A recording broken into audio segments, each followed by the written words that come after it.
சூதாட்டத்துக்கும் நண்பர்களோடு சேர்ந்து தேவையில்லாத காரியத்துக்கு வீண்கார செலவு பண்ணி கொண்டிருப்போம்.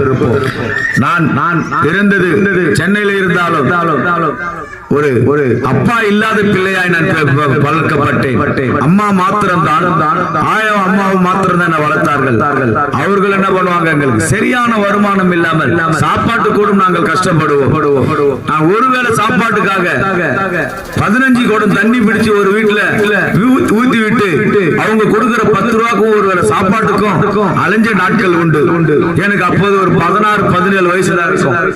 மிகவும் கஷ்டப்பட்டு கொண்டேன். இயேசு கிறிஸ்துவை பற்றி தெரியாது, ரொம்ப கஷ்டப்பட்டு கொண்டிருந்தேன். ஒருவேளை சாப்பாடு கொடுப்பானா, ஏன்னா வீட்டுல எங்களுக்கு அவ்வளவு வறுமை. ஆண்டவராக இயேசு கிறிஸ்து எங்க பகுதியிலே வந்து இப்படி சொல்ல மாட்டாங்க, தெரியாது. அப்ப இருந்த நாட்கள் 25 வருஷத்துக்கு முன்பாக அவ்வளவு கஷ்டப்படுவேன் சிறிய வயசுல. ஒருவேளை சாப்பாடு கிடைக்காத பசி எடுக்கும். எங்கன்னா போயிட்டு அந்த கல்யாண பந்தல் போட்டு அந்த இடத்துல டான்ஸ் போய் டான்ஸ் ஆடிட்டு அங்க போடுற சாப்பாடு வாங்கி சாப்பிட்டு வருவோம்.